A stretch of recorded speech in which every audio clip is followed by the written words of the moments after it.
After an in-depth tutorial about green screen backgrounds and lighting in the first two videos of this series, I will tell you my insider tips about green screen camera settings. In regard to the camera, I may surprise you. For the best possible green screen results, I would either use a camera with an APS-C size sensor or set your full frame camera to record only APS-C. But you have to use a full frame lens for that camera. Why is that? Have a look at this sample shot. This green screen is 100% perfectly lit. I even used my light meter to meter the light up into the corners. But when you look at it, it has dark edges. That's the natural vignetting of camera lenses, so the lens projects less light into the corners of your sensor than into the center. And getting rid of that vignette means you have to key more aggressively, and that might eat into hair, clothing, etc. And now have a look at the same shot recorded with an APS-C sensor. All I did was step back to keep the framing. The difference is substantial. Yes, I am aware that a smaller sensor would create more noise, but that doesn't quite compensate for the vignetting problem. And talking about vignetting, let me get to the next setting you need to change in your camera. Lens correction. Let me show you this example shot with an APS-C sensor size, with lens correction activated and with lens correction deactivated. And here, to show you how dramatic these settings affect your green screen keying altogether, this is a full frame camera shot with lens correction deactivated, and for comparison, an APS-C shot with lens correction activated. So keep that in mind. Talking about cameras in general, shooting in 4K resolution is a big bonus. It has 4 times the detail of 1080p, also called Full HD, and therefore improves green screen keying a lot. In case you can't afford a 4K camera, what you can do is shoot in portrait orientation. That way you almost get the same vertical resolution than with 4K. That obviously limits how much you can move around or move your hands, but it helps when you just want to play the talking head. The second thing you want to keep in mind in regard to camera choice, if you want to move around in your room, which you would if you have a bigger room, you want a camera that has reliable autofocus and ideally face detection. That way you can make sure that the camera doesn't lose focus. I personally use the Sony a7 III and the a7 IV, and while the a7 IV that is currently filming has better focus in general, I hardly ever have any issues with the a7 III when it comes to recording green screen.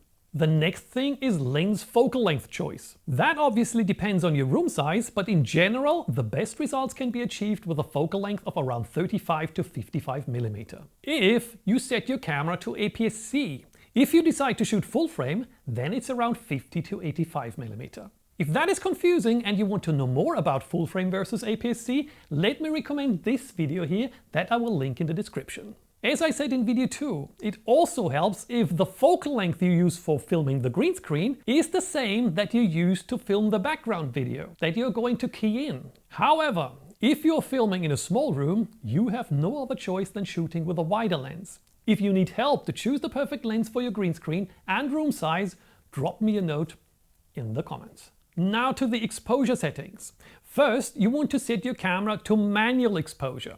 Otherwise, the camera will constantly change the brightness level, and that will obviously change the brightness of the green screen. You know that we need an even screen, so changing the brightness is an absolute no-go. You also want to set white balance manually for the very same reason. Setting it to daylight usually works very well unless you want to use a sunset as your background. Then you may have to reconsider. But back to exposure, or in other words, image brightness. First, what shutter speed do you need?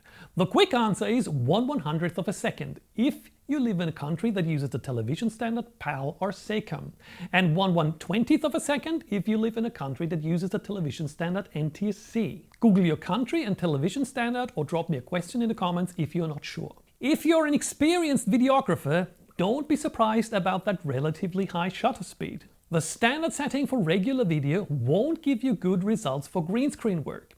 You can try that if you want, but let me quickly show you a clip with 1/50th of a second and now a clip with 1/100th of a second. Have a look at the fingers. Can you see the green spill that is caused by motion blur? I guess you now understand why a faster shutter speed is better for green screen. Next is aperture.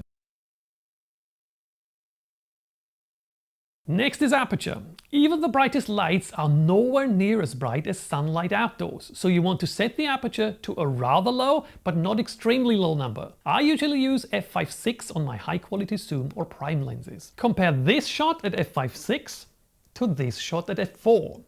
Can you see the difference at vignetting? Have a look into the corners. Let me recommend to do tests with the lens that you use to get the best results. And that leaves us with ISO. That's your only real variable.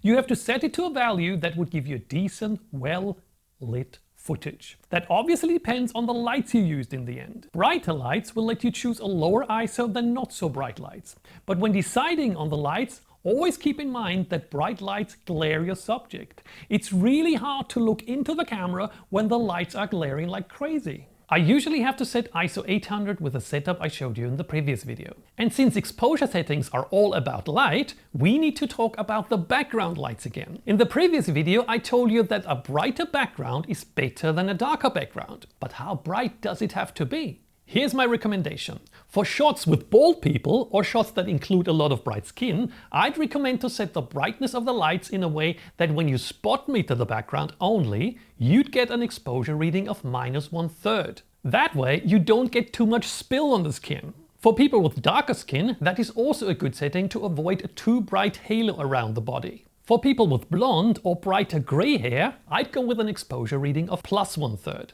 My Nanlite FS150s that have 150 watts of LED light are powerful enough to get me that brightness. I just have to adjust the power settings. So keep that in mind. A 30 or 60 watt light might not give you enough brightness. What if your lights aren't all that bright?